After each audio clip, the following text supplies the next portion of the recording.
नमस्कार दोस्तों, आप सभी का स्वागत है डॉक्टर अमित आईएएस एकेडमी के इस प्लेटफॉर्म पे। आज की वीडियो में हम टॉप 100 यूपीएससी के लिए जो हम स्कीम पढ़ते हैं, गवर्नमेंट स्कीम, वो पढ़ेंगे। और ये आने वाले उत्तराखंड का जो प्रीलिम्स है उसके लिए बेहद आपके लिए बेनिफिशियल होने वाली हैं। उत्तराखंड गवर्नमेंट की टॉप 20 स्कीम्स ऑलरेडी चैनल पर अपलोड हो चुकी हैं। आप डिस्क्रिप्शन में जाके लिंक मिल जाएगा और आपको वीडियोज में जाके उसका सबसे लेटेस्ट वीडियो जो होगी वो भी मिल जाएगी। स्कीम के लिए आपको क्या याद रखना होता है? स्कीम के लिए आपको ये पता होना चाहिए कि कौन सी मिनिस्ट्री उसको लेके आ रही है, क्या उसका मेन टारगेट ऑब्जेक्टिव या एम है, और उसके लिए कितना पैसा दिया गया है, और उसके लिए कोई स्पेशल प्रोविजंस किए गए हैं, कुछ एक्सेप्शंस हैं, तो भी आपको याद रखने होंगे। तो हम चलो स्टार्ट करते हैं। तो हम मिनिस्ट्री वाइज स्कीम देखते हुए चलेंगे। पहले हम देखेंगे agriculture and farmer welfare ministry का। तो एग्रीकल्चर एक बहुत ही इंपॉर्टेंट इशू है, बिकॉज हमारी half of the population agriculture पर डिपेंडेंट है। तो इसके लिए गवर्नमेंट काफी स्कीम्स लंबे समय से लेके आ रही है। सरकार चाहती है कि भाई फूड सिक्योरिटी हो, सस्टेनेबल एग्रीकल्चर मेथड्स को हो, टेक्नोलॉजिकल एडवांसमेंट हो, फार्मर्स की इनकम डबल हो, हम आत्मनिर्भर बने। स्पेशली जो एडिबल ऑयल्स और पल्सेस है उसमें हमारा इंपोर्ट बहुत ज्यादा हो रहा है। हम चाहते हैं कि हमारा डोमेस्टिक जो आउटपुट है वो बूस्ट हो, हमारे क्रॉप की प्रोडक्टिविटी बढ़े, है ना। टेक्नोलॉजिकल सॉल्यूशंस हम लेके आए, इन्फ्लेशन को कंट्रोल में करें। और इसके लिए हम डिजिटल एग्रीकल्चर मिशन भी लेके आ रहे हैं। हम चाहते हैं कि इसमें हमारा एक सस्टेनेबिलिटी और रेजिलियंस का जो फैक्टर है वो रहे, बिकॉज सस्टेनेबल जब तक कोई चीज नहीं बनेगी तब तक हम फ्यूचर में उसको नहीं ला पाएंगे। और इवन अगर हम देखें तो जो सस्टेनेबल डेवलपमेंट गोल्स हैं वो भी हमें फॉलो करने हैं, ताकि हम क्लाइमेट चेंज के टारगेट्स को भी पूरा कर पाए। इसके लिए अगर आप देखोगे natural farming through national mission natural farming है, कृषि सिंचाई योजना है, ठीक है, ये सारी स्कीम चल रही हैं। एनडीसीज है हमारे पेरिस एग्रीमेंट में। हमारे सारी अप्रोच फार्मर सेंट्रिक आजकल है। प्रधानमंत्री धन धन्य कृषि योजना, किसान क्रेडिट कार्ड की लिमिट बढ़ाई गई अभी 3 लाख से 5 लाख, मिनिमम सपोर्ट प्राइस वगैरह दिए जा रहे हैं। नेशनल मिशन एडिबल ऑयल विकसित कृषि संकल्प अभियान, है ना। और 11 करोड़ हमें फार्मर्स की जो डिजिटल आईडी है वो क्रिएट करनी है। और इसमें सेंट्रल गवर्नमेंट और स्टेट गवर्नमेंट का कोऑर्डिनेशन भी हमको चाहिए होगा। तो वन बाय वन हम सारी स्कीम देखते हुए चलेंगे, बहुत ही सिंपल तरीके से आपको याद हो जाएंगी। आपने अगर वीडियो को 2 बार देख लिया तो आपको याद हो जाएगा। सबसे पहला है national mission on natural farming. Natural farming का मतलब है कि आपको केमिकल फ्री फार्मिंग करानी है, जो नेचुरल तरीके से होती है, हमारी ट्रेडिशनल नॉलेज हुआ करती थी हमारा एग्रो इकोलॉजिकल प्रिंसिपल्स पर। तो हमारी डिपेंडेंसी हम घटाना चाहते हैं, जो ये बाहर के इनपुट्स हैं, जो खाद हैं या जो केमिकल्स हैं, उसके लिए हम करना चाहते हैं सेफ न्यूट्रिशियस फूड हमारा कंज्यूमर्स को मिल पाए। इसके लिए आप देखोगे तो लगभग भाई 2 करोड़ स्कीम के लिए सरकार दे चुकी है पहले से ही।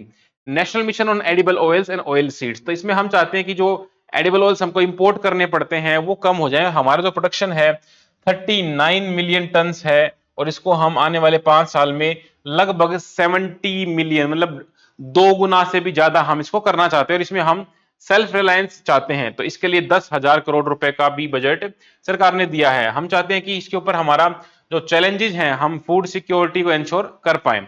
अगले स्कीम है प्रधानमंत्री धन धन्य कृषि योजना। तो इसमें 100 लो प्रोडक्टिविटी एग्रीकल्चर डिस्ट्रिक्ट्स को चूज किया गया है और उनकी हम प्रोडक्टिविटी बढ़ा देंगे।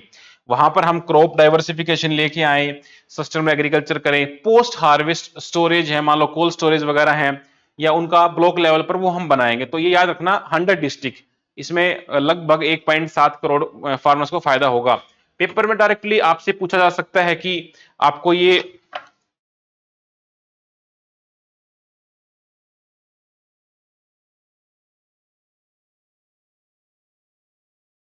तो डायरेक्टली जो ये नंबर है 100, 200, 300, इस प्रकार के क्वेश्चंस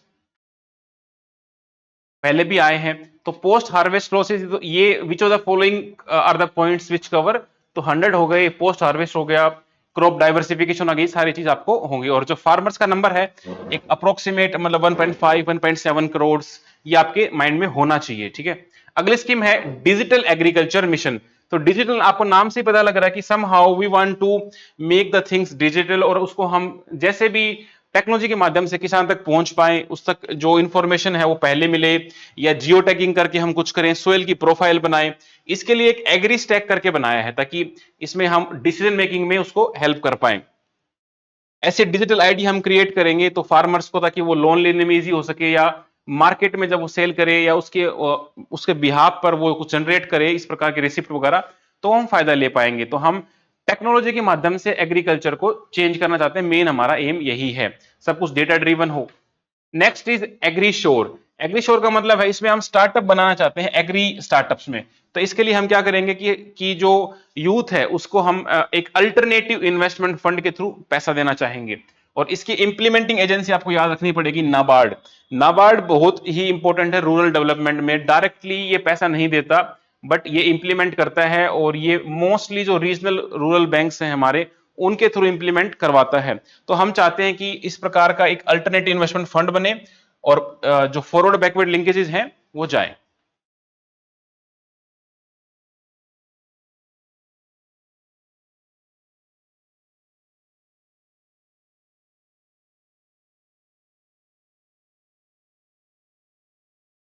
तो एक इनोवेशन कल्टीवेट करता है एग्रीकल्चर के अंदर। नेक्स्ट स्कीम इज कि जो जितनी भी स्कीम चल रही है सेंट्रली स्पॉन्सर्ड स्कीम है, उसको हम दो स्कीम में कन्वर्ट करना चाहते हैं। एक तो प्रधान मंत्री राष्ट्रीय कृषि विकास योजना, और दूसरी है कृषि उन्नति। तो जितनी सारी स्कीम है उसको हम क्या कर देंगे, रैशनलाइज कर देंगे, ताकि जो ओवरलैपिंग हो रहा है वो कम हो जाए और हमारा फंड्स का बेटर हो पाए। तो हम क्या चाहते हैं कि इस स्कीम को, ये एक स्ट्रीमलाइन करने का प्लान है दो अम्ब्रेला स्कीम्स में। इसमें हमारा जो मेन काम है वो हम अलग अलग देख लेते हैं। ठीक है, हाई यील्डिंग सीड्स के लिए ये बजट में अनाउंस किया गया था, और यहां पर था कि जो किसान है उनको हम हाई यील्ड सीड्स दें जो कि पेस्ट रेजिस्टेंट हो और क्लाइमेट रेजिलिएंट भी हो। तो इससे उनकी जो क्रॉप की प्रोडक्टिविटी वो भी बढ़ जाएगी, और किसान की फूड सिक्योरिटी भी आएगी, और कहीं ना कहीं इससे हमारा जो फार्मर्स की इनकम डबल करने का टारगेट है वो भी पूरा होगा। नेक्स्ट स्कीम इज विकसित कृषि संकल्प। तो इसका मतलब आप विकसित करना चाहते हो, डेवलप करना चाहते हो, तो यहां पर आपको देखने को मिलेगा जो लेजिस्लेचर है, एग्रीकल्चर में जो लोग इन्वॉल्व हैं, मिनिस्टर्स हैं, उनके साथ थोड़ा कंसल्टेशन होगा, और हम एक अवेयरनेस कैंपेन लेके आएंगे, ताकि एग्रीकल्चर में स्कीम बहुत चल रही है, और जो जो मिडिल लोअर लेवल के किसान हैं, मतलब जो स्मॉल लैंड होल्डर्स हैं, उन तक इनका हम एक एग्रीकल्चर का अवेयरनेस फैलाना चाहते हैं, तो वो इसमें रहेगा। तो इसमें ओवरऑल हम क्या करेंगे कि हमारा एक ओवर रीचिंग कैंपेन है, आउटरीच एफर्ट हम करने वाले हैं इसमें। तो जो पुरानी स्कीम्स है वो भी, और जो नई आएंगी वो भी। तो इसमें हम बिल्कुल लास्ट माइल तक जाना चाहते हैं, जो छोटे छोटा किसान है वो इसका फायदा उठा पाए। नेक्स्ट चीज किसान क्रेडिट कार्ड। तो किसान क्रेडिट का आपको पता ही होगा, ये बहुत लंबे समय से स्कीम चल रही है। इसमें बहुत ही कम इंटरेस्ट रेट पर किसान को लोन मिलता है। तो पहले जो लिमिट थी वो 3 लाख की थी, वो अब इन्होंने 5 लाख बना दी है। तो पेपर में डायरेक्टली आएगा, 3 लाख से बढ़ा के 5 लाख कर दी, 4 या 6 7 ऐसा डायरेक्टली पेपर में आता है। डायरेक्ट ये एक ही वैल्यू आपको याद रखनी होगी, ताकि जो इनपुट कॉस्ट है भाई किसान को, वो जो इजीली जो फॉर्मल क्रेडिट हम बोलते हैं वो उसको मिल पाए। क्योंकि जनरली किसान को क्या होता है कि जो बनिए हैं या जो मनी लेंडर्स हैं गांव में, उनसे पैसा उठाना पड़ता है, और वो बहुत हाई इंटरेस्ट चार्ज करते हैं। तो ये बहुत ही अच्छी स्कीम है, बहुत कम इंटरेस्ट रेट पर फॉर्मल क्रेडिट मिलना चाहिए। Next scheme is mission for आत्मनिर्भरता इन पल्सेस। तो मतलब हम पल्सेस में आत्मनिर्भरता लाना चाहते हैं, मतलब हमारा जो खुद खुद का जो प्रोडक्शन है वो इतना डेवलप्ड हो कि हमें बाहर से इंपोर्ट ना करना पड़े। अगर देखा जाए तो अभी हम इनके मामले में हम लार्जेस्ट प्रोड्यूसर भी हैं और लार्जेस्ट कंज्यूमर भी माने जाते हैं। तो गवर्नमेंट स्पेशल फोकस कर रही है उड़द, तूर और मसूर की दाल पे। तो इनका हम ज्यादा प्रमोट कर रहे हैं, बिकॉज जो वेजिटेरियन पॉपुलेशन है उनका प्रोटीन कंटेंट यहीं से आता है। तो जो पल्सेस हैं उसके ऊपर स्पेशल फोकस रहेगा, और इसके लिए जो इंप्लीमेंटिंग है वो नाफेड और एनसीसीएफ रहेंगे, अगले 4 साल के लिए प्रोक्योर करेंगे और इसमें इन्वॉल्वमेंट अपना दिखाएंगे। तो हम अपना डोमेस्टिक प्रोडक्शन और बढ़ाएंगे इसके through. Next scheme is comprehensive programme for vegetable and fruits. तो वैसे हम वेजिटेबल फ्रूट्स में अगर देखें तो वर्ल्ड में सेकंड नंबर पर आते हैं आफ्टर चाइना, हमारा प्रोडक्शन। तो इसके लिए सरकार क्या चाहती है कि भाई थोड़ा सा और हम कुछ सप्लाई चेन में बेहतर कर लें। जो हमारा लॉजिस्टिक कॉस्ट है 15% के आसपास है, लेकिन अगर जो टॉप कंट्रीज हैं वो 4% के आसपास लॉजिस्टिक कॉस्ट मेंटेन करती हैं। तो हमारा वैल्यू एडिशन हो, फूड प्रोसेसिंग हो, बेटर मार्केट प्राइस मिले, क्योंकि इनमें वेस्टेज बहुत होता है फ्रूट्स वगैरह में ना। देखो सबसे मेन बात क्या है, पोस्ट हार्वेस्ट लॉसेज, क्योंकि फ्रूट्स जो हैं वो बहुत ज्यादा लंबे समय तक उनको रखना वो बड़ा मुश्किल होता है, तो उसके लिए हमारे पास कोल्ड स्टोरेज होना चाहिए। या इनकी जो प्राइस वॉलेटिलिटी होती है, मान लो कोई फ्रूट है वो जैसे आम ही मान लो, तो कई बार तो ये 100 रुपए किलो भी चल रहा होता है, लेकिन बहुत ज्यादा जब प्रोडक्शन हो जाता है, ऑरेंजेस हैं 5-5 रुपए किलो में ऑरेंजेस, मतलब लोग लेने बेचने को तैयार हो जाते हैं। ऐसे ही फ्रूट वेजिटेबल दोनों में ही ये किस्सा होता है। तो इसके लिए हमारे पास क्या होना चाहिए, एक बफर स्टॉक हो, ताकि कम प्रोडक्शन पे हम बढ़ा सके और ज्यादा होने पर हम होल्ड कर सकें। तो इसके ऊपर गवर्नमेंट बहुत लंबे समय से काम कर रही है। इसके लिए एक अलग से टॉप स्कीम भी लेके आए थे, tomato onion potato. Next is mission for the cotton productivity. Cotton है मतलब आप जो कपास है, तो इसमें सरकार चाहती है कि जो एक्स्ट्रा लॉन्ग स्टेपल कॉटन है, वेराइटीज है ना, उसको हम प्रमोट करें, ताकि फार्मर्स की इनकम भी से बढ़ा पाए, ताकि क्वालिटी का, तो ये एक तरह से हमारा टेक्सटाइल में भी हेल्प करेगा, और जो किसान है उनकी इनकम को भी बढ़ाने में हमारी हेल्प करेगा। तो इससे हमारी जो स्टैग्नेशन है और वो मतलब इससे चैलेंज हो पाएगी। Next is makhana board.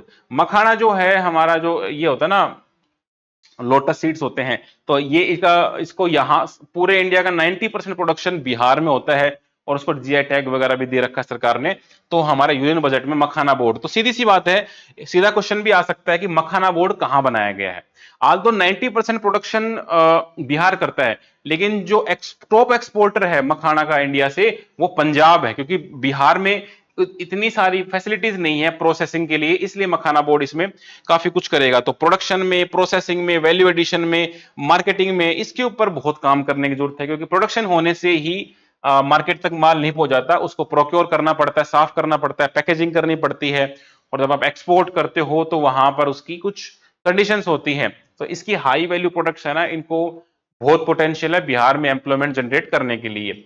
Next is urea plant in Assam. तो असम में एक नया यूरिया प्लांट लगा है, ठीक है, बजट में पेश किया गया था कि केमिकल इंडस्ट्री वगैरह हो। तो ये जो आपको जगह याद रखनी है, ये हमारी नामरूप असम में है, और ये लगभग 12.7 lakh metric tonne annual capacity का होगा। जगह जरूर याद रखनी है, नामरूप, ये डायरेक्टली क्वेश्चन में आ सकता है।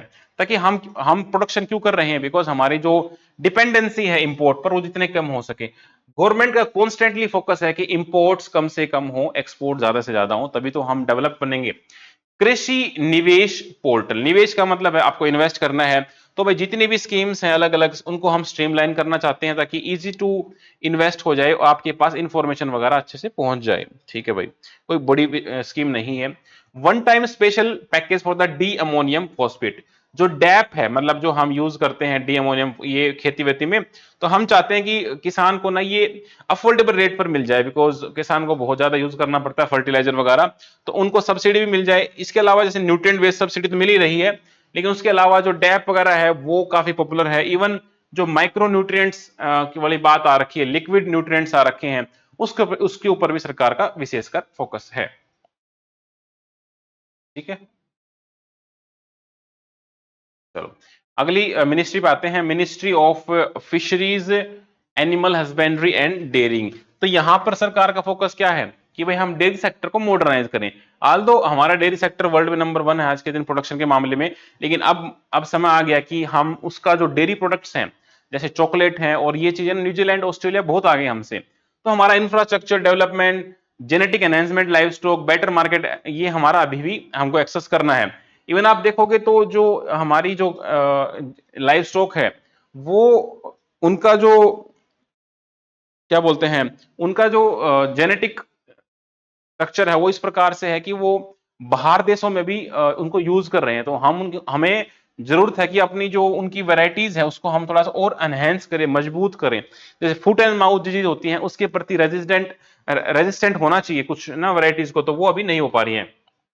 चलो, तो इसके लिए national programme for dairy development हम लेके भी आए थे। ठीक है, हम देखेंगे आराम से, बेटर वैल्यू मिले फार्मर्स को, कंज्यूमर को अच्छा प्रोडक्ट मिल जाए। जो डेयरी इसमें कोऑपरेटिव्स काम कर रही हैं, क्योंकि 2025 का जो साल है, यूएन ने क्या बोला है, it is the international year of cooperatives, तो कोऑपरेटिव्स पे हम फोकस करेंगे।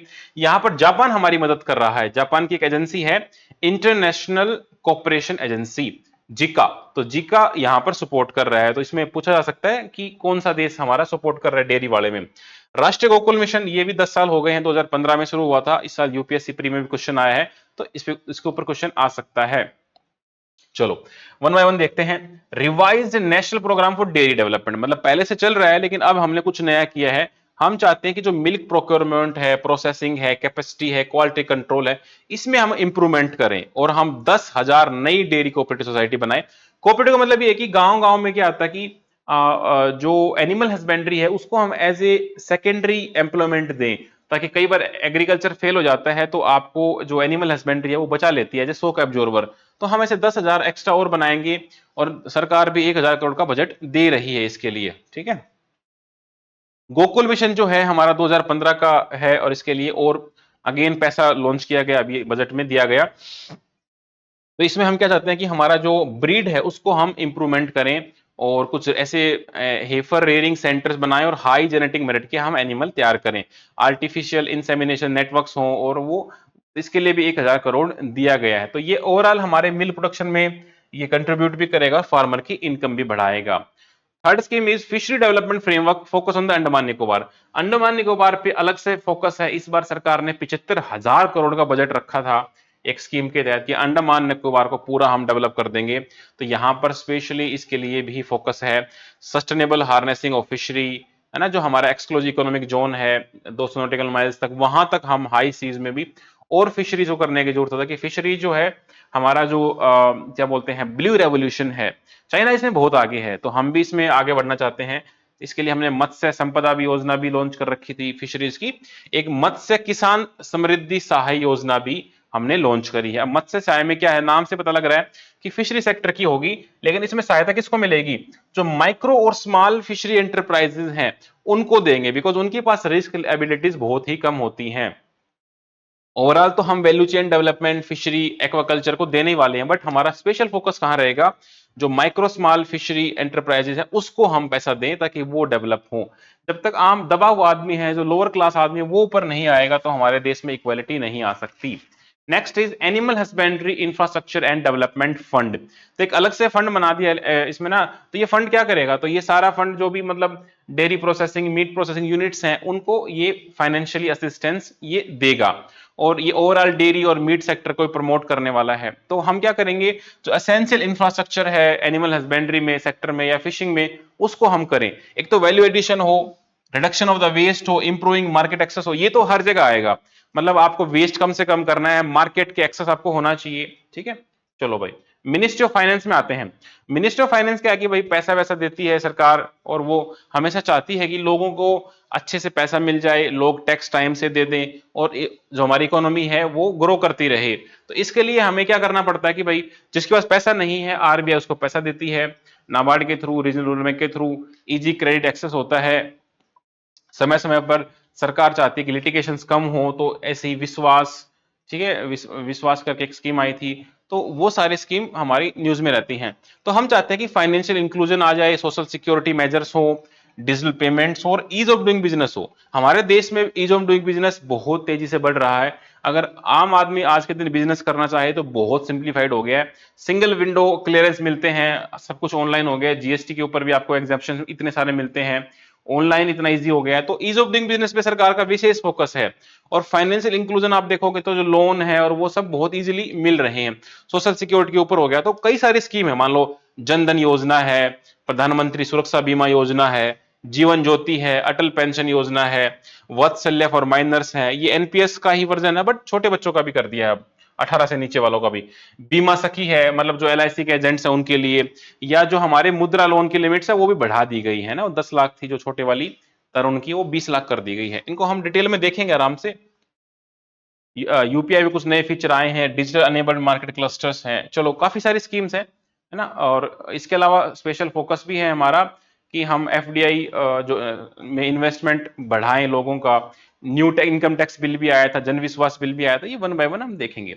सबसे पहला है एनपीएस वात्सल्य योजना। वात्सल्य का मतलब है कि भाई जो छोटा बच्चा है, 18 साल से नीचे का है, तो ये उसका भी हम अभी से फंड जमा कर सकते हैं पेंशन का, जब वो रिटायर होगा जॉब करके, मतलब प्राइवेट करे थे गवर्नमेंट करे, लेकिन उसको पैसा मिलेगा सरकार की तरफ से, एक कांस्टेंट पेंशन मिलेगी। तो इसको ध्यान रखना, जब भी पेंशन का मुद्दा आएगा तो यहाँ पर जो अथॉरिटी आ जाती है वो आ जाती है pension fund regulatory authority of India, PFRDA. तो ये अकाउंट खोल देगी एनपीएस के 18 साल के नीचे के बच्चों के लिए भी, ताकि वो रिटायरमेंट में एक अर्ली एज से तैयार हो जाए, तो उनको एक लॉन्ग टर्म में फाइनेंशियल सिक्योरिटी मिलेगी और सेविंग हैबिट भी जनरेट होगी कि भाई हमारे बुढ़ापे में काम आएगा।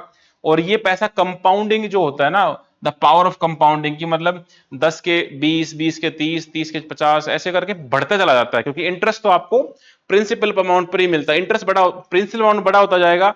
सपोज आप 10 साल में स्टार्ट करते हो, जब आप रिटायर होते हो 60 साल में, 50 साल में आपको कितना पैसा इकट्ठा हो जाएगा, और उसी से आपको पेंशन मिलती रहेगी, तो आपको एक सोशल सिक्योरिटी नेट मिल जाएगा। चलो, तो इसीलिए तो लोग गवर्नमेंट जॉब के पीछे पहले उत्साहित थे, कि बिकॉज पेंशन मिलती थी, आपका बुढ़ापा सेट हो जाता था पूरा। तो ये जितने भी हैं टायर 1 सिटीज में, तो आपको 18 साल का होते ही उसको फिर बाद में अडल्ट में कंसिडर कर लेंगे। तो ये एनपीए का ही एक्सटेंशन है, बस माइनर्स का हो गया। ये वर्ड याद रखना, डायरेक्टली पूछा जाएगा आपसे, वात्सल्य, बस इतना ही पूछेंगे। वात्सल्य योजना किसके रिगार्डिंग है? बूढ़ों के रिगार्डिंग है, या वुमेन्स के रिगार्डिंग है, या माइनर्स के रिगार्डिंग है, या फिर डिसेबल्ड के रिगार्डिंग है? बस इतना ही आता है स्टेट पीसीएस में, यूपीएससी में भी इतना ही आता है कई बार। तो नेक्स्ट इज प्रधानमंत्री मुद्रा योजना। तो मुद्रा योजना में क्या था कि भाई जो छोटे बिजनेसमैन होते हैं उनको हम फाइनेंशियल हेल्प करते हैं। तो इस प्रकार की हमारी 3 कैटेगरी होती थी, शिशु, किशोर, तरुण। तो जो हमारा तरुण वाली कैटेगरी थी ना, इसमें 10 लाख तक का लोन मिल जाता था, अब वो 20 लाख कर दिया हमने, बस डबल कर दिया है। ठीक है, मिनिस्टर ऑफ फाइनेंस ने किया है, ये आपको ध्यान रखना पड़ेगा, ताकि जो एंटरप्रेन्योर्स हैं भाई, एंटरप्रेन्योर्स ही हैं जो देश को एम्प्लॉयमेंट देंगे आने वाले समय में। गवर्नमेंट तो सिर्फ 4 से 5% लोगों को एम्प्लॉयमेंट दे सकती है डायरेक्टली, बट बाकी 95% लोग तो प्राइवेट में ही काम करते हैं। तो सरकार चाहती है हम एंटरप्रेन्योरशिप ग्रास रूट लेवल पर डेवलप कर दें, माइक्रो माइक्रो एंटरप्राइजेज हों, 10-10 लोगों को काम मिले। इस प्रकार से हमारा देश आगे बढ़ेगा। Next is unified pension scheme for the retired government employees. इसमें क्या है, जो रिटायर्ड एम्प्लॉइज हैं उनको एडिशनल बेनिफिट देने वाले हैं हम, उनको गारंटेड अश्योर्ड पेंशन मिलेगी, कुछ परसेंटेज अमाउंट मिलेगा, बट ये इतना इंपॉर्टेंट नहीं है। इसमें यह है कि भाई मिनिमम आपको 10,000 पेंशन तो मिलेगी मिलेगी, प्लस आपका डियरनेस अलाउंस भी आपको मिलेगा, जैसे इन्फ्लेशन बढ़ती जाएगी महंगाई भत्ता भी आपको मिलता रहेगा। तो ये है पोस्ट रिटायरमेंट की स्कीम है, बस ये ठीक है, ओल्ड पेंशन स्कीम के हिसाब से ही है। Next is first time entrepreneurs scheme for the first time entrepreneurs. इसमें क्या है कि सरकार चाहती है कि जो पहली बार एंटरप्रेन्योर बनने जा रहे हैं, तो इस प्रकार के 5 लाख वुमेन, एससी एसटी को सरकार चाहती है कि वो भी एंटरप्रेन्योर बने। तो उनको हम 2 करोड़ तक के लोन देंगे अगले 5 साल में। इंक्लूसिव ग्रोथ आएगा, कम्युनिटी डेवलपमेंट होगा, उस प्रकार से है। Social security scheme for the welfare of online platform. जो लोग भी मतलब ऑनलाइन प्लेटफॉर्म पे काम करते हैं, जिनको हम गिग वर्कर्स बोलते हैं, मान लो उबर है, ओला है, जोमेटो है, या ये ब्लिंकिट है, तो ये लोग जो है मतलब टेम्परेरी काम करते हैं, तो इनका सोशल सिक्योरिटी नेट बहुत ही वीक होता है, आज सुबह है शाम को नहीं है। ठीक है, तो मिनिस्ट्री ऑफ लेबर एम्प्लॉयमेंट वो है इसमें इन्वॉल्व है, तो ये उनको एक आइडेंटिटी कार्ड देगी। आप कहीं भी काम कर रहे हो, आप गिग वर्कर भी हो, तो आप रजिस्टर कराओ ई श्रम पोर्टल पे। जब भी ई श्रम पोर्टल आ जाए, मतलब मिनिस्ट्री ऑफ लेबर इन्वॉल्व होने वाली है, तो भाई जो प्रधानमंत्री जन आरोग्य योजना है उसके तहत इन वर्कर्स को भी हम फायदा देंगे। तो हमारे भारत में करीबन 1 करोड़ गिग वर्कर्स हैं, उनको फायदा मिलने वाला है, बहुत ही है। राजस्थान ने भी गिग वर्कर्स के ऊपर एक अलग से स्कीम पहले मतलब स्कीम बनाई है उनके वेलफेयर के लिए, क्योंकि ये बहुत ज्यादा रिस्क में रहते हैं। ठीक है, तो और ये आगे आगे बढ़ भी रही है इकोनॉमी, तो उनको हम क्या करेंगे, उनका जो प्रोटेक्शन है फॉर्मलाइज करना है, उनका एंगेजमेंट वो ठीक ठाक करेंगे। नेक्स्ट इज ग्रामीण क्रेडिट स्कोर। मतलब ग्रामीण का मतलब गांव, क्रेडिट का मतलब आपका जो पैसा लौटाने का या पे करने की कैपेसिटीज है, आपको एक स्कोर दिया जाएगा। तो ये मान के चलो कि आपका जो रूरल एरिया है उसके लिए एक क्रेडिट स्कोरिंग फ्रेमवर्क बना देंगे, ताकि सेल्फ हेल्प ग्रुप वगैरह है उनका असेस हो पाए, और अच्छा स्कोर होगा तो उसको लोन भी इजी मिलेगा, इंटरेस्ट रेट भी कम मिलेगा। जैसे आपका सिविल स्कोर होता है, सिविल स्कोर आपका अच्छा होता है तो आपको लोन बहुत जल्दी मिल जाता है। Next is investment friendliness index of state. मतलब आपके स्टेट में कितना फ्रेंडलीनेस है इन्वेस्टमेंट को लेके, तो सिस्टमेटिकली मेजर्स आपको करेंगे, आप कितना इन्वेस्टमेंट रेडी हो। तो इससे क्या होगा कि डोमेस्टिक एज वेल एज जो इंटरनेशनल इन्वेस्टमेंट आप उसको अट्रैक्ट करोगे। जैसे गुजरात है, Gujarat is very preferred destination, UP है वेरी प्रीफर्ड, तो वहां पर लोग कोशिश करते हैं। बिहार है, Bihar is not preferred for the investment. तो इस प्रकार से क्रेडिट स्कोर होगा स्टेट्स का, तो वो बनाते जाएंगे। तो इससे कंपिटिटिव एनवायरनमेंट भी बनेगा, बाकी स्टेट्स कंपीट करेंगे एक दूसरे के साथ, और एक ओवरऑल इन्वेस्टमेंट हमारा क्लाइमेट कल्चर बन जाएगा। नेक्स्ट जन विश्वास बिल। विश्वास का मतलब है कि भाई लोगों में भरोसा हो, और है ना, तो बिजनेस को लेके तो सरकार, ये ministry of commerce and industry का है, ये ध्यान रखना। सरकार यहाँ पर चाहती है जो छोटे मोटे ऑफेंस है ना, उससे हम आपको डिक्रिमिनलाइज कर दें, ताकि आपका ईज ऑफ डूइंग बिजनेस हो सके। तो ऐसे कुछ 180 लीगल प्रोविजन हो जिनको डीक्रिमिनलाइज कर दिया, ताकि आपके ऊपर बर्डन बहुत कम हो। किसी इंडस्ट्री को चलाना हो तो बहुत सारे क्लोज होते हैं, उनको हम अडेयर करते करते बिजनेस को बंद करना पड़ जाता है कई बार। तो लोगों के मन में जो डर है ना प्रोसिक्यूशन का, छोटे मोटे जो माइनर नॉन मेलाफाइड या ऑफेंसेस है, उसको हम डीक्रिमिनलाइज कर रहे हैं ताकि आप बिजनेस अच्छे से कर पाओ। नया इनकम टैक्स बिल आया है, उसमें भाई और सिंप्लीफाइड कर दिया है। अब आपको 12 लाख तक पर एनम अगर आप कमा रहे हो तो आपको कोई टैक्स नहीं देना। ये आपको वैल्यू ध्यान रखना। आपका जो टीडीएस था, टीसीएस था, उसको भी काफी सिंप्लीफाइड कर दिया गया है। अगला है बीमा सखी योजना। बीमा सखी का मतलब है जैसे जो एलआईसी के एजेंट होते हैं, बीमा करते हैं, उसमें वुमेन्स को ये ट्रेन करना चाह रहे हैं जो सिर्फ 10th पास भी कर गई हैं, उनको भी, जो रूरल सेमी रूरल एरिया है। तो उसमें क्या है कि एक डेडिकेटेड कैडर तैयार हो जाएगा वुमेन इंश्योरेंस एजेंट्स का। तो उससे क्या होगा, एक स्टाइपेंड भी दे देंगे जो सिर्फ 10th पास कर रखा है उनके लिए। तो एक स्पेशलाइज्ड ट्रेनिंग हो जाएगी, तो वहां पर आपको 3 साल के लिए स्टाइपेंड भी मिलेगा। क्या होता है कि बीमा इंडस्ट्री में बहुत बूम आना है, क्योंकि लगभग हमारे भारत में 10% लोग भी अभी तक इंश्योर्ड नहीं है टोटल पॉपुलेशन का। तो इंश्योरेंस का स्कोप बहुत ज्यादा है। तो इसमें क्या होगा कि आगे आगे इंश्योरेंस का पेनिट्रेशन पूरी कंट्री में बढ़ेगा। अब ये मान के चलो, अगर मैं हॉस्पिटल में भर्ती हो जाता हूँ, एक मिडिल क्लास आदमी है, तो अच्छे हॉस्पिटल में आप चले गए तो 5 से 10 लाख तो लग ही जाने हैं। लेकिन इतनी कैपेसिटी सबकी नहीं होती, मतलब इतनी सेविंग्स भी नहीं होती। तो अगर आपका इंश्योरेंस होता है, इंश्योरेंस मात्र आपके साल की 5,000 रुपए लेता है आपसे, लेकिन आपको 5 लाख, मतलब आई थिंक 20 lakhs तक का कवरेज दे देता है, कैशलेस भी देता है। तो बहुत ही है, एलआईसी इस मामले में बहुत अच्छा काम भी कर रहा है, जीवन के साथ भी जीवन के बाद भी उस तरह से। फिर आता है हमारा one nation one election proposal. भाई पूरे देश में हम एक साथ इलेक्शन कराना चाहते हैं, तो ये साइमल्टेनियस इलेक्शंस की बात है, स्टेट इलेक्शन और लोकसभा के। तो इससे क्या होगा कि भाई हमारी फ्रीक्वेंसी घट जाएगी, डिसरप्शन घट जाएगा, रिसोर्सेस सेव होंगे, टाइम सेव होगा। बट ये अभी तक इसमें ऐसा कुछ नहीं है जो आपको याद करना पड़े इस हिसाब से। अगला आता है RBI directions for the micro finance lending.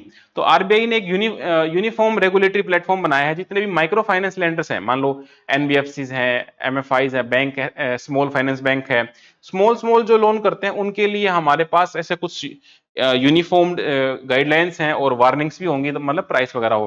तो यहां पर आप क्या चाह रहे हो कि कोलेटरल फ्री लोन जो है ना 3 लाख तक के वो दे दो, है ना। 1.25 लाख रूरल में, 2 लाख अर्बन सेमी अर्बन में, क्योंकि सबके पास कोलेटरल रखने को कुछ नहीं होता, सरकार को रिस्क तो उठाना ही पड़ता है। हम चाहते हैं कि माइक्रो फाइनेंस में ना एक ट्रांसपेरेंसी आ जाए और एक स्टैंडर्ड सेट हो जाए, लोगों को लोन इजीली मिल पाए।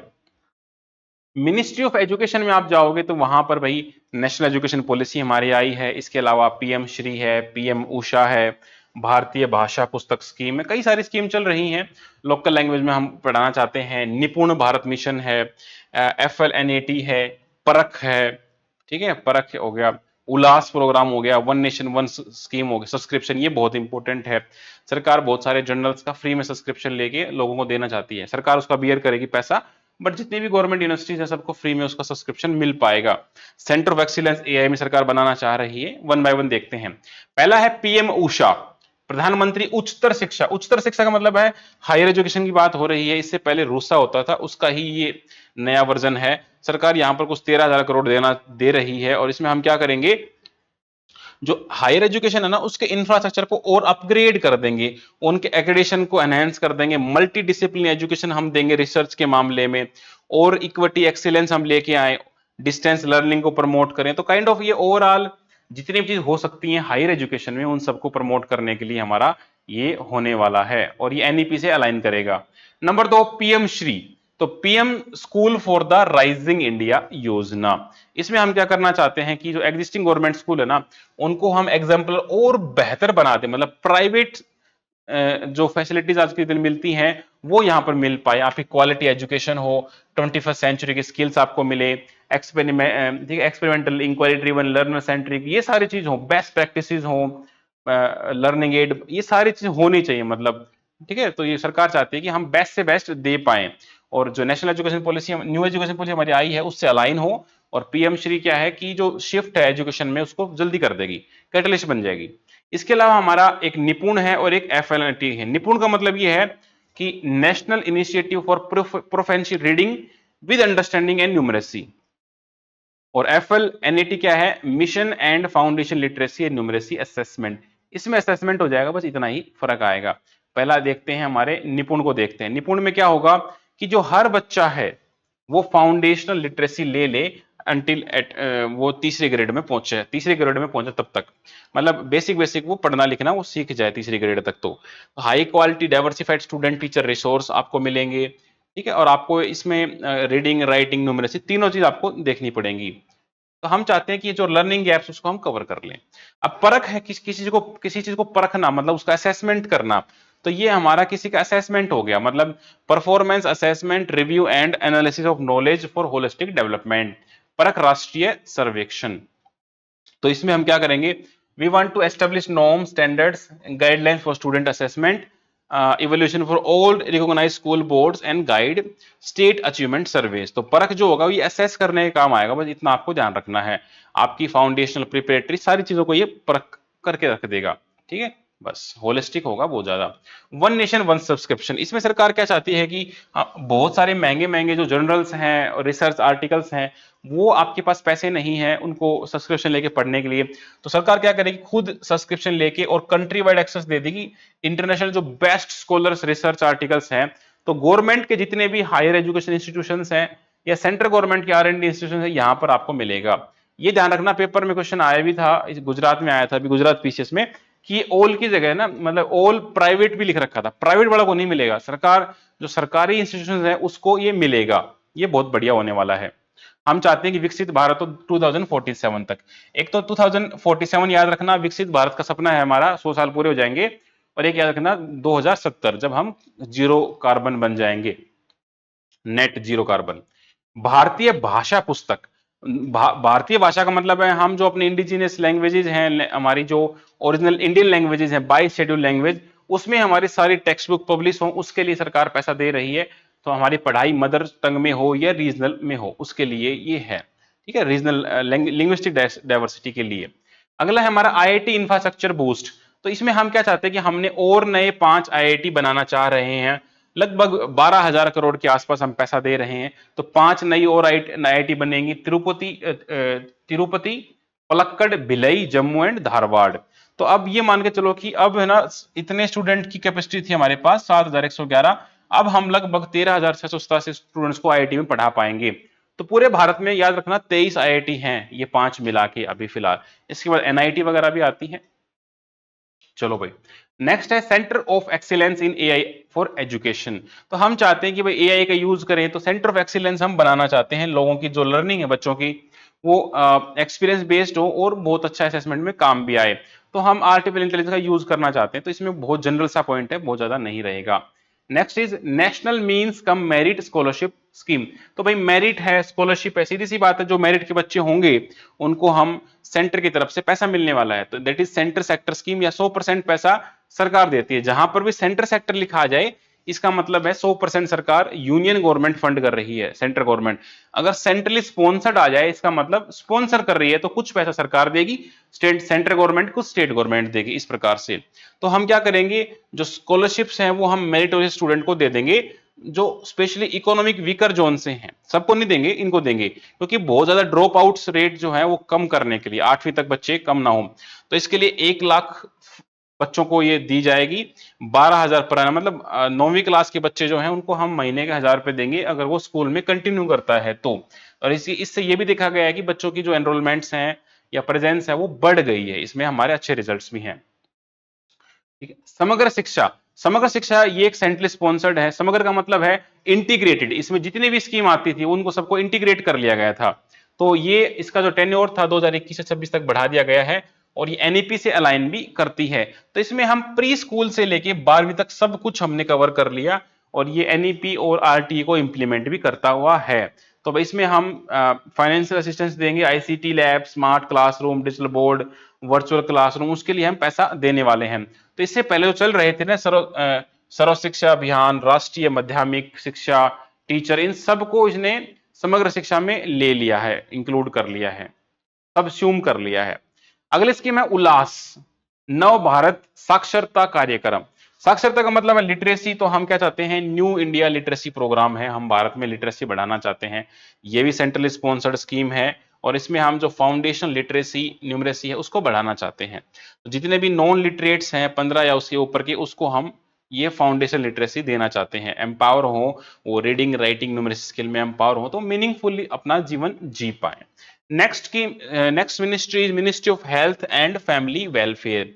तो देखो इसमें भाई फैमिली हेल्थफेयर में हमारा आयुष्मान भारत स्कीम चल रही है, यूविन है, आयुष्मान भारत डिजिटल मिशन हमारा आ जाता है, यूनिवर्सल हेल्थ कवरेज है, प्रधानमंत्री जन आरोग्य योजना हो गया पीएमजेवाई, आयुष्मान वाई वंदना कार्ड है ये सीनियर सिटीजन के लिए, आयुष्मान आरोग्य मंदिर से गांव गांव में ये हेल्थ एंड वेलनेस सेंटर्स बनाए थे। यूविन प्लेटफॉर्म है, जैसे कोविन बनाया गया था कोविड के टाइम, ऐसा ये यूविन भी बना रखा है, ये इम्यूनाइजेशन को ट्रैक करता है, मतलब हमारे जितने भी वो इंजेक्शन लगते हैं ना, टीकाकरण, उसको ध्यान में रखता है, ट्रैक करेगा। हम चाहते हैं कि जो टीबी को हम 2025 हमने टारगेट रखा था, हम एलिमिनेट कर देंगे, तो हम टीबी मुक्त भारत चाहते हैं। वैसे 2030 था टारगेट यूएन का, तो बट हमारा 2025 हमने रख रखा है। जो मलेरिया, काला अजहर है, इनका हमने अचीवमेंट्स एलिमिनेशन में ले रहे हैं। नेशनल सिकल सेल अमीनिया है, इसको एलिमिनेट करना है। विष्णु युद्ध अभ्यास, ये मॉक ड्रिल वगैरह इसमें आ गई है। चलो भाई वन बाय वन देखते हैं हेल्थ सेक्टर की स्कीम। आयुष्मान वाई वंदना कार्ड्स, ठीक है, ये हमारा जो पीएम जन आरोग्य योजना था उसका ही एक्सपेंशन कर दिया है सीनियर सीनियर सिटीजन के लिए। ये आर्मी पर्सनल्स के लिए भी कर दिया था, सीनियर सिटीजन के लिए भी कर दिया है पीएम जेएवाई। इसमें आपको 5 लाख पर ईयर पर फैमिली मिलता है। तो इसमें आयुष्मान जो वंदन कार्ड है ये हम एल्डरली हेल्थ केयर के लिए बढ़ा दिया हमने। इसमें हम क्या करेंगे, जो 70 साल की हो गए या उससे ऊपर हो गए हैं सीनियर सिटीजन, वो कोई भी कास्ट रिलीजन ग्रुप से हो, सबको मिलेगा। ये हेल्थ इंश्योरेंस है 5 लाख पर फैमिली पर ईयर। ये ध्यान रखना, ये जो लाइन है ना, ये सबसे इंपॉर्टेंट लाइन है, 5 लाख पर ईयर पर फैमिली। और सेकेंडरी और टर्शरी है, मतलब कि इसमें प्राइमरी केयर नहीं मिलेगा, ये ध्यान रखना, पेपर में प्राइमरी सेकेंडरी टर्शरी तीनों लिखे हुए मिलेंगे, लेकिन आपको आखिरी के 2 ही मिलेंगे, प्राइमरी नहीं मिलेगा। कैशलेस रहने वाला है, एम्पेनल्ड में रहेगा, पब्लिक और प्राइवेट दोनों में हो सकता है, ताकि आपका जो आउट ऑफ पॉकेट एक्सपेंडिचर है, आपका एक्स्ट्रा पैसा बच जाए बुढ़ापे में, आप बीमारी हो जाए तो, क्योंकि जब एल्डरली होता है तो he is more vulnerable to the disease and weakness, तो उसको पैसा ज्यादा लगता है, रेगुलरली विजिट करना पड़ता है। यूविन digital platform for immunisation, universal immunisation programme, मतलब ये जैसे कोविन हुआ था वैसे ही इम्यूनाइजेशन के लिए हमने यूविन बना दिया, universal immunisation programme winning platform, बस। तो इसमें हम डिजिटली सारा ट्रैक कर देंगे। तो इसमें 11 लाइफ सेविंग जो वैक्सीन हैं, प्रेग्नेंट वुमेन को, चिल्ड्रन को, बचपन से लेके मतलब जन्म से लेके 16 साल तक, वो सारा हम लगा देंगे, और वो कहीं से भी एनी टाइम एक्सेस करे, एनीवेयर वैक्सीनेशन वो करा सकता है पूरे में ना, कि आपके पास रिकॉर्ड होना चाहिए उनका। आप जब लगवाने जाते हो तो वो डिजिटली होगा, तो आप मतलब अलग अलग जगह पर भी हो तो भी आप उसको कंटिन्यू कर सकते हो।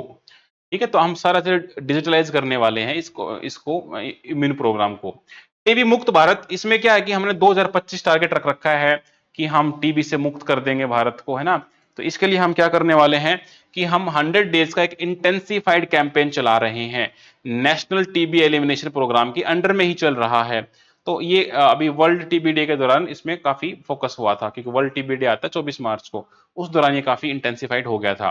लोगों में अवेयरनेस फैले, इंटेंसिफाइड एक्सेस हो, ऐसे कुछ 347 हाई प्रायोरिटी डिस्ट्रिक्ट भी सिलेक्ट किए गए थे, बट ठीक है, ये याद नहीं रखना है। तो हमने 2025 टारगेट रखा है टीबी एलिमिनेशन का, जो यूएन का जो टारगेट है वो 2030 है। ये दोनों ही टर्म पेपर में पूछी गई हैं। What is the target year for the TB elimination by the India and UN, India का 2025 है और यूएन का 2030 है, बस दोनों याद रखना। अगला है जन औषधि केंद्र एक्सपेरिमेंटल। जन औषधि में क्या होता है, आपको जेनरिक मेडिसिन मिलती है, मतलब कोई भी दवाई होती है ना, उसका जो सोल्ट होता है वो सेम होता है। तो एक महंगी कंपनी उसको अगर 100 रुपए में बेच रही है, तो जेनरिक मेडिसिन में आपको 5 रुपए में भी मिल सकता है, बहुत सस्ते मिलते हैं। तो ये दवाई का मामला है, तो कौन देखेगा, इसमें डिपार्टमेंट ऑफ फार्मास्यूटिकल्स भी आ जाएगा, ministry of chemical and fertiliser वाला। तो जेनरिक मेडिसिन को हम अफोर्डेबल प्राइस पर लेके आएंगे, ताकि अफोर्डेबल हेल्थ केयर हमारा हो जाए, औषधि केंद्र वगैरह हमने प्रमोट कर रखे हैं, क्योंकि बहुत अफोर्डेबल होते हैं, ताकि आउट ऑफ पॉकेट एक्सपेंडिचर है वो भी बच जाए। इवन 2-2 रुपए 3-3 रुपए में पत्ते आ जाते हैं पूरे पूरे। चलो अगली स्कीम थी हमारी sickle cell anaemia mission, elimination mission.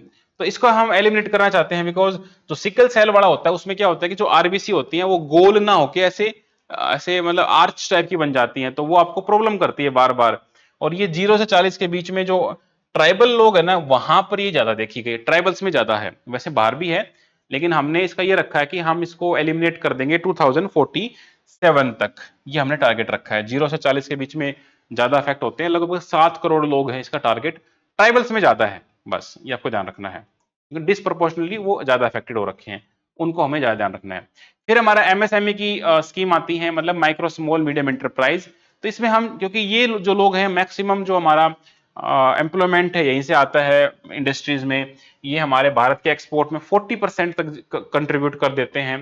तो इनके लिए हम चाहते हैं कि ज्यादा से ज्यादा लोन मिले, ईज ऑफ डूइंग बिजनेस हो, इनका जीएसटी में एग्जाम्पशन हो। तो उसके लिए हम क्या चाहते हैं कि भाई, because they are the drive critical driver of economic growth, employment generate करते हैं, एक्सपोर्ट रेवेन्यू में बहुत तगड़ा वो करते हैं। तो इनकी प्रोडक्टिविटी को हम और बढ़ा दें और इनको फॉर्मलाइज कर दें और इनको access to the formal credit, मतलब इनको जब पैसे की जरूरत हो अपनी यूनिट को एक्सपेंड करने के लिए, सरकार का पैसा ले पाए। यहां पर आपको चल रहा है, एक टीम इनिशिएटिव चल रहा है, एक आपका ओएनडीसी चल रहा है, क्रेडिट गारंटी स्कीम चल रही है सीजीएस, और आपको भाई एमएससी सीडीपी चल रहा है, सफूर्ती चल रही है, रैंप चल रहा है, very important, Vishwakarma very important, zero defect zero effect very very important, Yashaswini campaign very important. तो ये सारी स्कीम वन बाय वन हम अब देखते हैं, ठीक है, जस्ट 30 सेकेंड।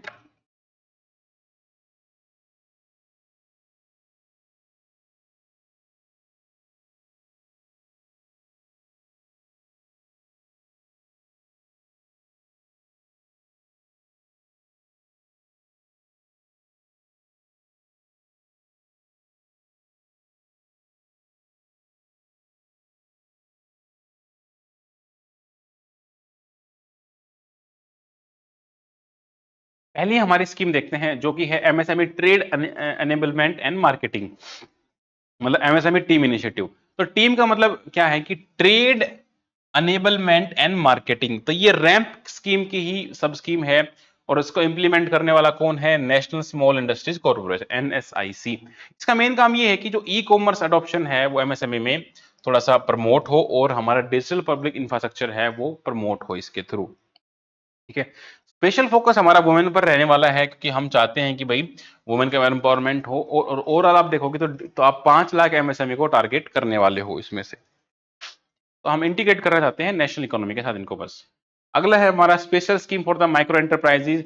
तो जो स्मॉल, जैसे माइक्रो स्मॉल मीडियम है ना, तो जो माइक्रो एंटरप्राइजेज हैं उसको हम कुछ जीएसटी में एग्जाम्पशंस भी देते हैं उद्यम असिस्टेंट प्लेटफॉर्म के तहत। तो उनको हम क्या करेंगे कि जो माइक्रो एंटरप्राइजेज हैं उसको हम कोलेटरल फ्री गारंटी लोन देंगे 20 लाख।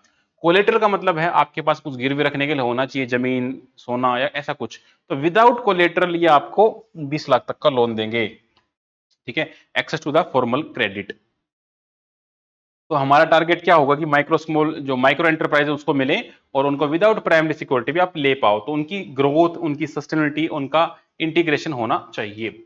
यशस्विनी, ठीक है, तो यशस्विनी का मतलब क्या है कि इसमें वुमेन के रिगार्डिंग कुछ होगा। तो वुमेन एंटरप्रेन्योर प्लेटफॉर्म जो है नीति आयोग का, उसके कोलैबोरेशन में ही हो रहा है। हम चाहते हैं कि भाई 2029 तक हमारा जेंडर पैरिटी आ जाए, because women lead MSMEs man के लेड जितनी के बराबर नहीं है। तो हम चाहते हैं कि जो वुमेन ओन्ड एमएसएमईज हैं उनका फॉर्मुलेशन हो, कैपेसिटी बिल्डिंग हो, और उसमें काफी सारा पैसा सरकार देने को तैयार भी है। MSME hackathon 4.0। हैकाथॉन का मतलब क्या है कि यहां पर जो डिजाइन, स्ट्रेटेजी, एग्जीक्यूशन है, वहां पर आप एमएसएमई को सपोर्ट करना चाहते हो, जो लेटेस्ट टेक्नोलॉजी आ रही है उनके अडॉप्शन में। तो आपको सरकार स्टार्टअप में फाइनल असिस्टेंस है, लगभग 15 लाख तक सरकार आपको देने को तैयार है इसमें पैसा, ठीक है। MSME sustainable zero defect zero effect certification, मतलब आपके ऊपर एक सर्टिफिकेशन आपको मिलेगा एमएसएमई को, कि आपको आपकी जो क्वालिटी, प्रोडक्टिविटी और एनवायरमेंट के ऊपर आपका जीरो, आपका जो जीरो डिफेक्ट और जीरो इफेक्ट, मतलब कोई डिफेक्ट नहीं होगा और इफेक्ट भी नहीं होगा, तो मतलब आप कार्बन न्यूट्रल टाइप का प्रोडक्शन कर रहे हो, तो आपका क्वालिटी का एक तरह का ही सर्टिफिकेशन होता है। तो उसका जो सर्टिफिकेशन में आपको 20% का सरकार रिडक्शन भी दे रही है, और ये एनकरेज करते हैं जो एमएसएमई है वो भी ग्लोबल क्वालिटी और इनसे स्टैंडर्ड से मैच करे, ताकि उनका एक्सपोर्ट भी बढ़ पाए। तो ये ओवरऑल स्कीम एनकरेज करती है एमएसएमई को कि वो sustainable and quality conscious manufacturing practice को अपनाए। फिर आता है हमारा credit card for micro enterprise. तो माइक्रो एंटरप्राइज हैं उनके लिए हम ऐसे कस्टमाइज क्रेडिट कार्ड इशू करना चाहते हैं जिसकी 5 लाख की लिमिट हो, पर्टिकुलरली माइक्रो एंटरप्राइज वालों की, और जो उद्यम पोर्टल पर रजिस्टर्ड हो।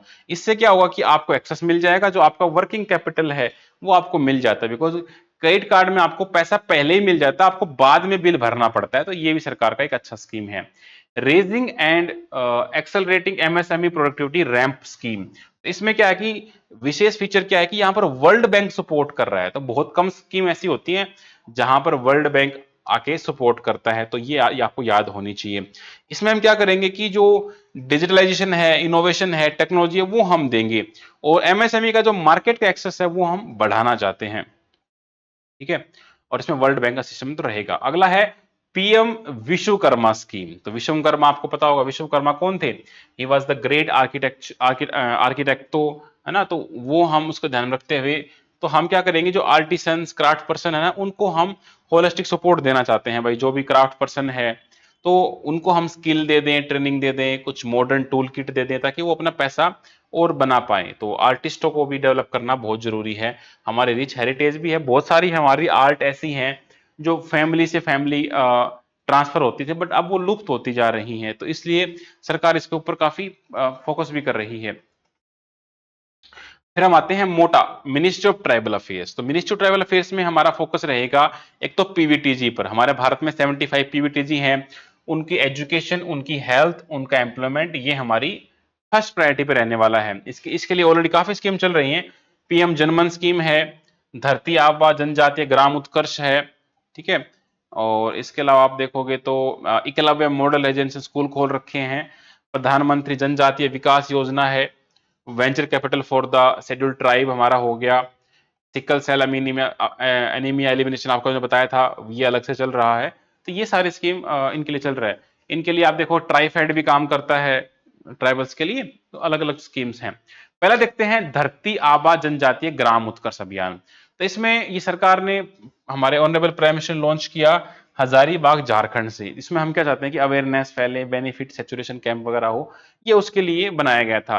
तो इसमें हम चाहते थे जो इंफ्रास्ट्रक्चर, मतलब ये ओवरऑल देखेगा आपको, जितने भी है ना social infrastructure, health care, education, उसमें जहां भी गैप दिखाई दे रहा है उसको ये फिल करेगा। तो ये अकेला, तो कभी भी कोई भी ट्राइबल में कोई स्कीम लॉन्च होगी तो अकेली ट्राइबल मिनिस्ट्री नहीं कर पाएगी। इसमें 17 तरह की मिनिस्ट्री इन्वॉल्व होंगी, क्योंकि आपको ट्राइबल एरिया डेवलपमेंट करना, तो वहां स्कूल बनेंगे तो मिनिस्ट्री ऑफ एजुकेशन आ गई, रोड बनाओगे तो मिनिस्ट्री ऑफ रोड ट्रांसपोर्टेशन आ गया, हॉस्पिटल बनाओगे तो मिनिस्ट्री ऑफ हेल्थ आ गया। तो 17 प्रकार की मिनिस्ट्री कोलैबोरेट करेंगी, और जो जितनी भी सरकार की सुविधाएं हैं, मान लो वो आधार है, राशन कार्ड है, जन आरोग्य योजना है, केसीसी है, मनरेगा है, विश्वकर्मा है, ये सब के सब बेनिफिट उनको मिलने चाहिए जो ट्राइबल में रह रहे हैं। इससे हमारा जो रेड कॉरिडोर है वो भी कम होगा, और ट्राइबल्स में उनका लिटरेसी, उनका हेल्थ, सब कुछ इंप्रूव होगा, तो ओवरऑल जीडीपी में हमारा कंट्रीब्यूशन बढ़ेगा। तो लगभग 80,000 करोड़ का पैसा सरकार दे रही है, इट्स अ बिग अमाउंट। ठीक है, इसका देखते हैं प्रधानमंत्री जनजातीय आदिवासी न्याय महाअभियान। तो भाई इसमें हम क्या करेंगे कि इंफॉर्मेशन, एजुकेशन, कम्युनिकेशन कैंपेन हम चलाएंगे। इसमें क्या होगा, जो 75 पीवीटीजीज हैं, ये ध्यान रखना पहले भी आ चुका है, सबसे ज्यादा इंपॉर्टेंट क्वेश्चन है पीवीटीजी का, यूपीएससी पूछ चुका है। स्टेट पीसेस में आना बाकी है अभी उत्तराखंड में। 75 पीवीटीजीज हैं, मैक्सिमम पीवीटीजीज कहाँ है? उड़ीसा में है 11। ठीक है, ध्यान रखना, यहाँ पर 75 की जगह 95, 85 आपको लिख देंगे तो कंफ्यूज हो जाओगे। मैक्सिमम कहां पर है? उड़ीसा में है। तो यहाँ पर आपको भाई पक्का घर देंगे, क्लीन ड्रिंकिंग वाटर देंगे, education, health care, nutrition, road, सब कुछ आपको देना पड़ेगा, क्योंकि पीयूटीजीज को भी तो डेवलप करना ही है। तो 24,000 करोड़ 3 साल के लिए दे देंगे। है तो ट्राइबल्स ही, लेकिन ये भी थोड़ा सा एक्स्ट्रा इनके ऊपर फोकस रहता है, बिकॉज इनका जो रेंज है ना वो थोड़ा सा और प्रीमिटिव है। बस। अगली स्कीम हमारी venture capital fund for the scheduled tribe. मतलब एक अलग वेंचर कैपिटल फंड बना रखा है जो शेड्यूल्ड ट्राइब को हेल्प करेगा। तो इसमें ट्राइफेड के साथ मिलके ये काम करेंगे, और इस फंड को मैनेज करने वाला कौन है? IFCI venture. तो इसमें जो जो ट्राइबल्स में जो काम करना चाहते हैं, एंटरप्रेन्योरशिप है, सेल्फ रिलायंस है, शेड्यूल्ड ट्राइब्स में, उसको हम फोकस में लेना चाहते हैं। ठीक है, तो इसमें 10 लाख से लेके 5 करोड़ तक के आपको लोन भी मिलने वाला है। जॉब भी क्रिएट होंगी ट्राइबल कम्युनिटीज में, ट्राइबल का डेवलपमेंट भी ओवरऑल तो होने ही वाला है। बस। नेक्स्ट स्कीम इज जनजातीय गौरव वर्ष। जनजातीय गौरव वर्ष का मतलब क्या है? जो कि भगवान बिरसा मुंडा है उनकी एनिवर्सरी बनाना चाहते थे। तो हमारे जो फ्रीडम फाइटर्स थे ट्राइबल से, तो जनजातीय गौरव दिवस हमने 2021 में बनाया था। ये उसी का हर साल सेलिब्रेशन होता है, बिकॉज जो बिरसा मुंडा थे वो अंग्रेजों के खिलाफ लड़े भी थे, तो शहीद हो गए थे, तो उसकी याद में बनाया जाता है। तो हमारे जो ट्राइबल फ्रीडम फाइटर्स हैं उसको हम ऑनर करना चाहते हैं, हमारे कल्चर हेरिटेज को हम प्रोटेक्ट करना चाहते हैं, ताकि वो भी अपने आप को वो भारत का हिस्सा ही समझे, अलग ना समझे। अगला है Eklavya model residential school. Eklavya model residential, Eklavya आपको पता होगा एक ट्राइबल हुआ करते थे जिन्होंने अर्जुन को हराने हराने का दम रखते थे, और उनका अंगूठा मांग लिया द्रोणाचार्य ने। तो ट्राइबल्स उसी के नाम पर ये स्कूल बनाए गए हैं, ये रेजिडेंशियल स्कूल्स हैं ट्राइबल्स में। तो पीएम ने ऐसे 40 जो स्कूल इनोग्रेट कर दिए और 25 की और फाउंडेशन रख दी, ठीक है। और सरकार चाहती है कि भाई बीपीसीएल के साथ मिलके 75 ऐसे स्पेस लैब्स भी हम खोलेंगे, जो इसरो गाइडेंस में खोलने वाले हैं। तो ग्रेट अचीवमेंट होगी। हम क्वालिटी एजुकेशन देंगे, छठी से लेकर 12th तक जो शेड्यूल ट्राइब के लोग हैं रिमोट एरियाज में सारी फैसिलिटीज हम देंगे। जो सरकार जैसे यहाँ पर ये क्या बोलते हैं, जो बाकी तरह के नहीं होते, ये क्या बोलते हैं, ये नवोदय विद्यालय और ये इस लेवल की क्वालिटी सरकार ट्राइबल्स में देना चाहती है। वेरी वेरी इंपॉर्टेंट, ठीक है। आगे बढ़ते हैं।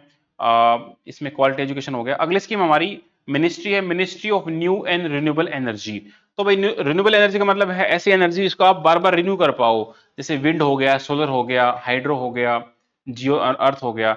तो हमारा टारगेट है कि हम 2070 तक ना जीरो, नेट जीरो बना लेंगे। जितना कार्बन छोड़ेंगे उतना ही हम एब्जॉर्ब भी कर लेंगे। तो इसके लिए हमने भाई रूफटॉप इंस्टॉलेशन कर रखे हैं, पीएम सूर्य घर मुफ्त बिजली योजना चल रहा है, मॉडल सोलर विलेज स्कीम चल रही है, नेशनल ग्रीन हाइड्रोजन मिशन है, इसके लिए ग्रीन हाइड्रोजन ट्रांजिशन प्रोग्राम भी चल रहा है, बहुत इंपॉर्टेंट है ये भी, ठीक है।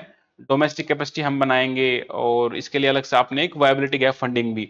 वायबिलिटी गैप फंडिंग क्या होता है, जब भी आपको प्रोजेक्ट लगाते हो तो उसको वायबल बनाने के लिए कुछ पैसा आपको एक्स्ट्रा देना पड़ता है प्राइवेट को, ठीक है। तो अगर आप ये देखोगे पीएम सूर्य घर मुफ्त बिजली योजना, तो मुफ्त बिजली का मतलब क्या है कि आपको सोलर से एक्सट्रैक्ट करनी है, तब मुफ्त तभी होगी ना। तो इसमें आपको 10 लाख इंस्टॉलेशन हम क्रॉस कर चुके हैं। और हिमाचल का जो पहला सोलर मॉडल विलेज बना था वो था राजा खास। ये योजना के तहत ये पहले गांव इस प्रकार के पूछे जाते हैं स्पेशली सोलर वाले में। तो ये फर्स्ट सोलर मॉडल विलेज है राजा खास, हिमाचल प्रदेश का।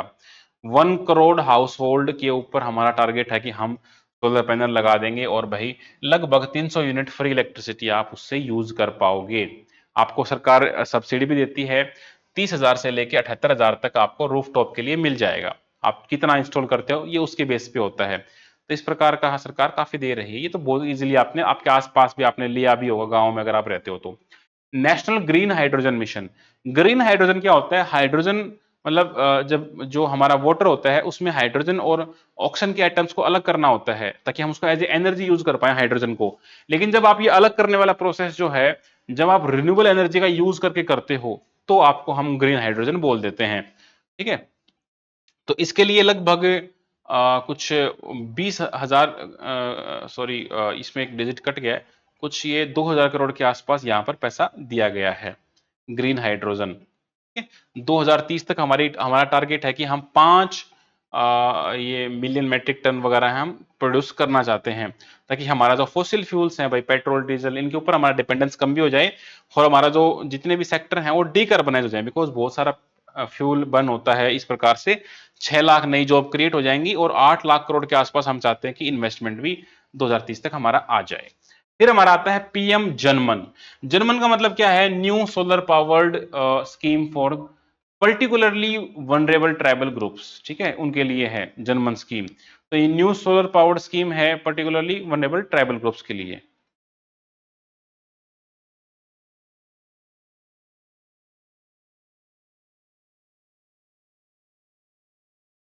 प्रधानमंत्री जनजाति आदिवासी न्याय महाअभियान, ठीक है, वो अलग स्कीम है।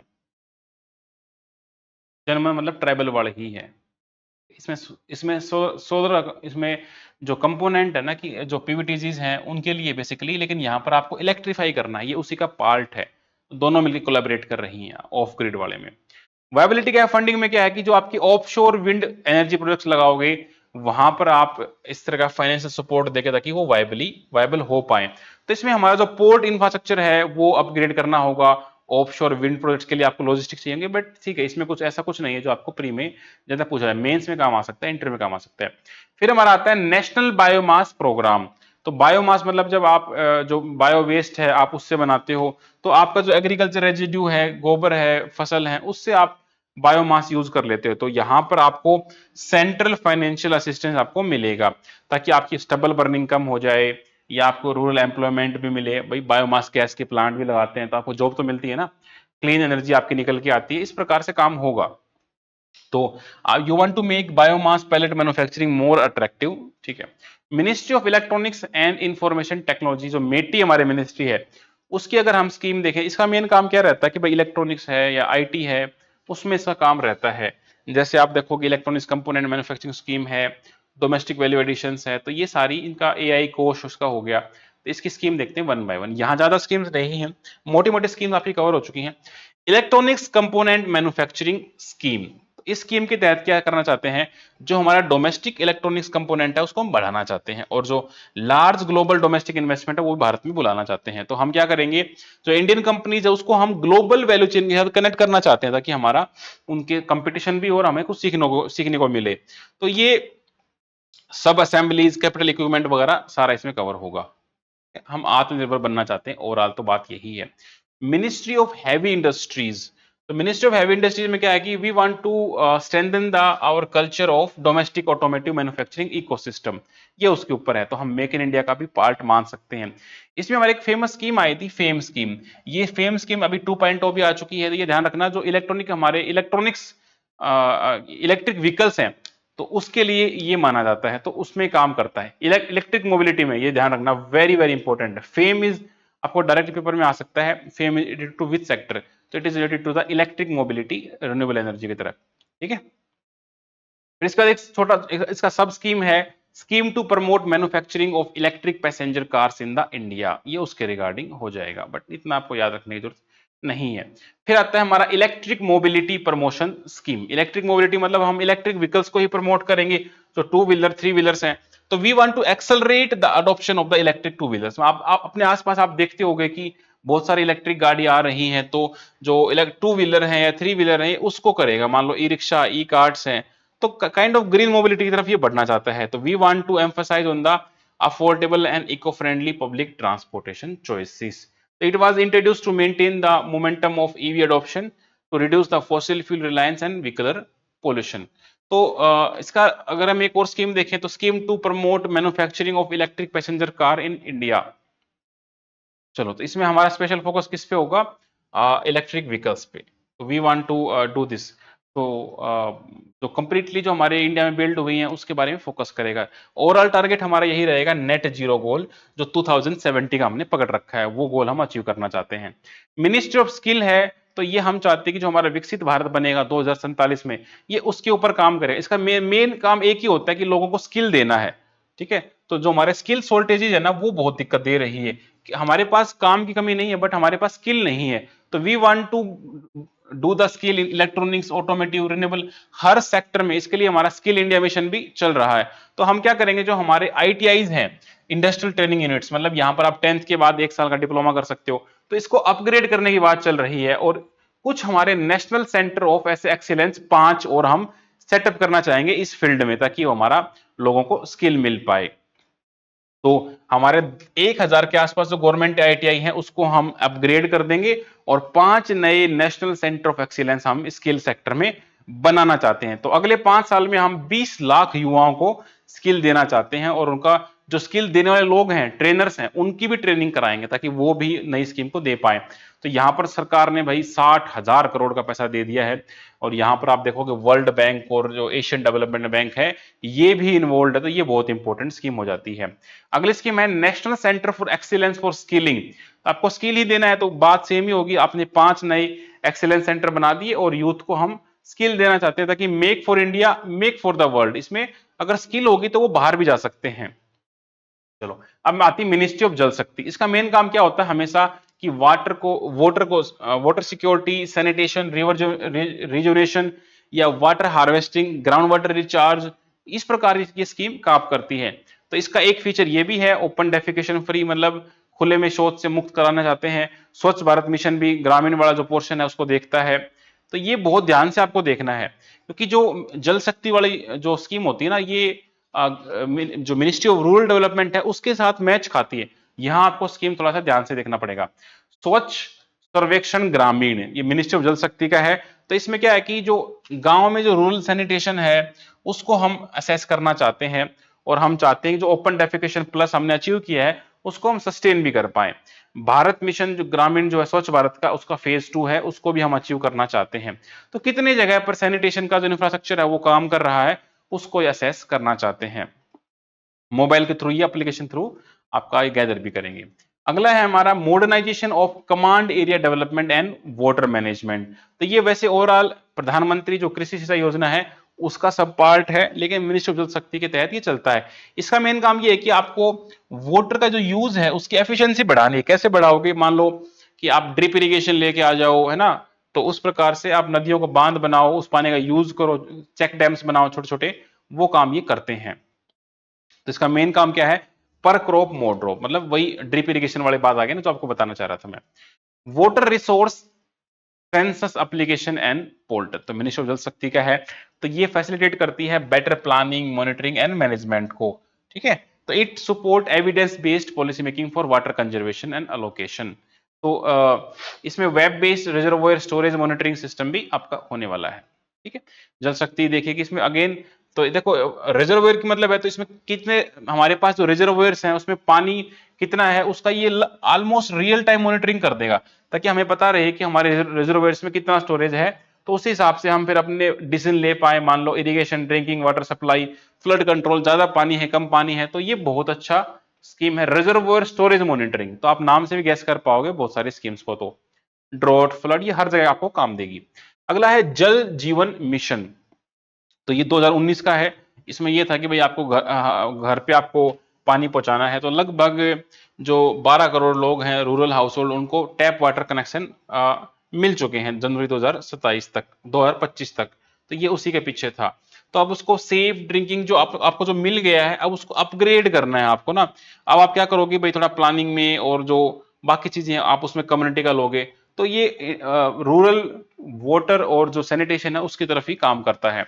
Ministry of housing and urban affairs जो महुआ मिनिस्ट्री है, इनका मेन काम क्या है कि भाई अर्बन अफेयर्स है, तो हमारी अर्बन पॉपुलेशन बढ़ रही है, क्राउड बढ़ रहा है, तो वहां पर आपकी लाइवलीहुड, अफोर्डेबल हाउसिंग, इंफ्रास्ट्रक्चर, ये सब सैनिटेशन को देखने के लिए बनाया गया है। तो इसमें आने वाले समय में ये है कि 1 करोड़ अर्बन हाउसेज हम बनाना चाहते हैं। तो सरकार इसके ऊपर काफी पैसा लगा रही है। हाउसिंग फॉर ऑल की स्कीम भी हम चला रखी है हमने। तो इसमें जो भी वैकेंट गवर्नमेंट फंडेड हाउसेज हैं उसको हम अफोर्डेबल रेंटल हाउसिंग कॉम्प्लेक्स में कन्वर्ट कर देंगे। तो भाई नेशनल अर्बन लाइवलीहुड मिशन भी चल रहा है, तो पीएम स्वनिधि स्कीम था उसी का ये आगे एक्सटेंशन हो जाता है। बट ठीक है, यहाँ से कुछ ऐसा बनता नहीं है। तो ये हमारी लगभग 100 स्कीम्स के करीब थी। तो आपको स्कीम्स में आपको एक मोटा मोटा अंदाजा हो ही गया होगा कौन सी मिनिस्ट्री की है, क्या उसका एम है, क्या उसके टारगेट्स हैं, कितना पैसा वो दे रही है, क्या कोई स्पेशल बात है, क्या वर्ल्ड बैंक इन्वॉल्व है, क्या वो रूरल को है या अर्बन को है, या वो उसमें कोई कैटेगरी तो नहीं है, जैसे सेकेंडरी टर्शरी वाला जो था हमारा, है ना, जनरल की योजना। इस प्रकार की चीजें आपसे पूछी जाएंगी। तो इससे पहले उत्तराखंड की जो स्कीम्स हैं, government Uttarakhand state government scheme है, वो ऑलरेडी अपलोडेड है, और ये दोनों मिलके आपके, मेरे हिसाब से आपका कोई क्वेश्चन नहीं छूटना चाहिए। तो अगर वीडियो कैसी लगी और आगे आप क्या चाहते हैं, जल्दी हमारी PYQ सीरीज स्टार्ट हो रही है कल से ही, तो वो भी आपको बहुत बेनिफिट करेगी। जय हिंद।